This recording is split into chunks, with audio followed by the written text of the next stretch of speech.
ماہنامہ کلندر شعور دسمبر 2013۔ آج کی بات۔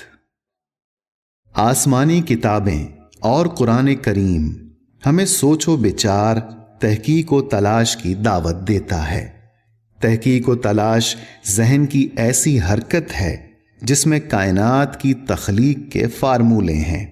جب کوئی فرد اس صلاحیت سے واقف ہو جاتا ہے تو وہ کائنات کے تخلیقی رازوں میں شریک ہو جاتا ہے۔ خالق کائنات اللہ فرماتا ہے: اے رسول صلی اللہ علیہ وسلم، انسانوں کو حکم دیجئے کہ وہ زمین میں چل پھر کر دیکھیں کہ اللہ نے کس طرح آفرینش کی ابتدا کی۔ گویا یہ لوگ آسمان و زمین کی تخلیق پر غور نہیں کرتے۔ معلوم ہوتا ہے کہ ان کی موت قریب آ گئی ہے۔ آسمانی علوم وضاحت کرتے ہیں کہ اللہ تعالیٰ انسانوں کو حکم دے رہے ہیں وہ تفکر کرے اور خالق کائنات کی بنائی ہوئی کائنات، زمین و آسمان کی تخلیق کو سمجھے۔ سوچنے کی بات یہ ہے کہ اللہ تعالیٰ نے تفکر کرنے کا حکم صرف مسلمانوں کے لیے نہیں دیا ہے بلکہ دنیا میں آباد انسانوں کے لیے دیا ہے۔ دوسری آیت میں ارشاد ہے کہ وہ افراد یا قومیں جو تفکر نہیں کرتی ان پر موت وارد ہو جاتی ہے۔ اس کے برعکس جو قوم مردہ دل ہو کر اپنی سوچ اور اپنی فکر کا محور ریاکاری کو بنا لیتی ہے، اس کے اوپر ذلت اور رسوائی کا عذاب نازل کر دیا جاتا ہے اور وہ قومیں محکوم بنا دی جاتی ہیں۔ مسلمانوں نے جب تک غور و فکر کو اپنا شعار بنائے رکھا، ترقی کی باغ دوڑ ان کے ہاتھ میں رہی اور وہ باعزت رہے، اور جیسے جیسے مسلمانوں نے تفکر سے قطع نظر کیا، ذلت و رسوائی ان کا مقدر بن گئی۔ اللہ تعالیٰ فرماتا ہے: تمام کائنات اور زمین کے خزانے تمہارے لیے پیدا کیے گئے ہیں۔ سائنس کی جتنی تخلیقات ہیں، تجزیہ کیا جائے تو ہر ایجاد میں کسی نہ کسی طور اللہ کی تخلیق کردہ چیزوں کا عمل دخل ہے۔ ہر تخلیق تفکر سے معمور ہے۔ جب تفکر کرنے والے ذہن نے زمین سے نکلنے والی دھات یورینیم پر غور کیا اور اس میں پنہا توانائی حاصل کرنے کے لیے پرت در پرت ہٹایا تو ایک ذرہ نظر آیا جس کی ٹوٹ پھوٹ سے ایسی توانائی کا انکشاف ہوا جس توانائی سے ہیروشیما و ناگاساکی کے لاکھوں ذی حیات صفحہ ہستی سے غائب ہو گئے، یا نقش و نگار ڈائمنشن تباہ و برباد ہو گئے، اعضاء ٹوٹ گئے، شکلیں بگڑ گئیں، دماغ کے سیلز میں اتنی تبدیلی واقع ہو گئی، نوعوں کا خوبصورت وجود ڈراؤنی شکل بن گیا۔ اس تباہی کے تجربے کی بنیاد پر ایک ایسا ہولناک ہتھیار وجود میں ظاہر ہوا جس کی تخریبی قوت سے فائدہ اٹھا کر ایک قوم دنیا کی دوسری قوموں پر برتری حاصل کرنے میں کامیاب ہو گئی۔ ہم علم دوست اور فہم و فراست کے حامل خواتین و حضرات کو بلا تفریق نسل یہ بتانا چاہتے ہیں کہ ذہن تفکر کی طرف مائل ہو جاتا ہے تو نئے نئے انکشاف ہوتے ہیں اور زمین کی صلاحیتیں خود اپنا تعارف کراتی ہیں۔ اس آگاہی سے نئی نئی چیزیں وجود میں آتی ہیں۔ ہر ایجاد میں تعمیر اور تخریب کے دو رخ چھپے ہوئے ہیں۔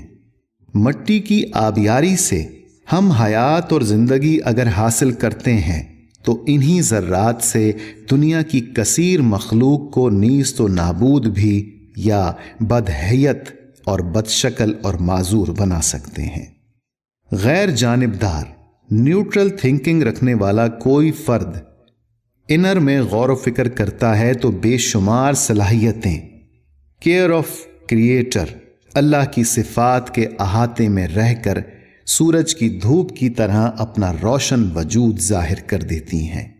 جب کوئی بندہ اپنے اندر موجود باطنی صلاحیتوں کی طرف متوجہ ہو جاتا ہے اور تفکر کو اپنا شعار بنا لیتا ہے تو اس کے اوپر چھپی ہوئی صلاحیتیں ظاہر ہو جاتی ہیں۔ اگر انسان کو عقل سلیم، جس میں اپنی ذات پر محیط فائدے نہ ہوں، حاصل ہو جائے تو وہ زمین کے خزانوں سے زمینی اور آبی مخلوقات کو بہرحال فائدہ پہنچا سکتا ہے۔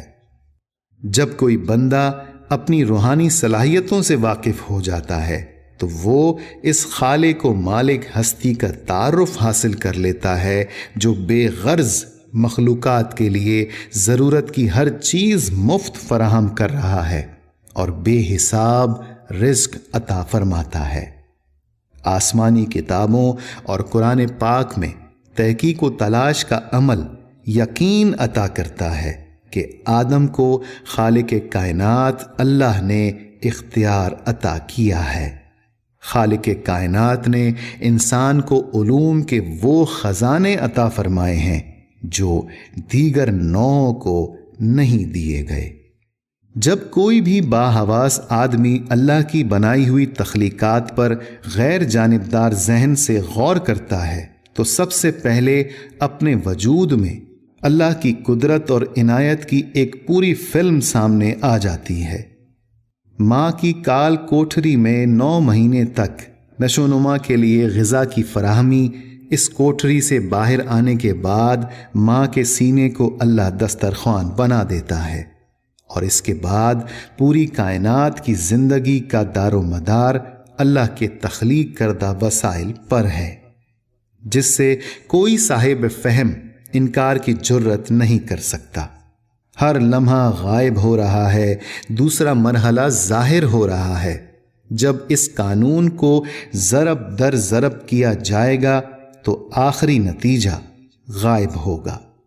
اگر نطفے میں سپرم کی حیت تبدیل نہ ہو تو 9 مہینے تک نادیدہ غذا فراہم نہ کی جائے تو نشو و نما کا اظہار نہ ہو تو اور خوبصورت کومل معصوم پھول کی طرح نازک جیتی جاگتی تصویر کو براہ راست ماں کی معرفت اگر غذا نہ ملے تو کیا جوانی بڑھاپا کوئی معنی رکھتا ہے؟ سوال یہ ہے کہ دنیا میں آنے سے پہلے میں کہاں تھا؟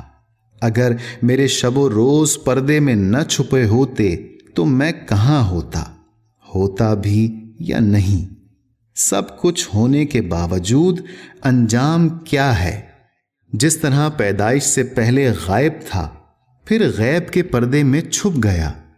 حالات زندگی میں تغیر کے نتیجے میں تبدیلی کے الٹ پلٹ سے جوانی کے بعد انحطاط کے بعد بڑھاپا، اور پھر سوال یہ ہے میں دنیا میں آنے سے پہلے کہاں تھا اور دنیا کی اسکرین سے نکل کر کہاں گیا؟ زندگی ظاہر ہونے اور چھپنے کا نام ہے۔ دنیا میں آنے سے پہلے میں غائب تھا، مسلسل غیب میں چھپتا رہا، غیب سے ظاہر ہوتا رہا، ظاہر سے غیب بنا، غیب میں ظاہر ہوا تو جوان ہوا، جوانی چھپی تو بوڑھا ہو گیا، اور بڑھاپے پر دبیز پردہ آ گیا، ہر ظاہر غیب ہو گیا۔ قرآن کریم صاحب عقل و فہم اللہ کی روشن آیتوں میں تدبیر، فکر اور غور کرتے ہیں۔ اللہ حافظ۔ خواجہ شمس الدین عظیمی۔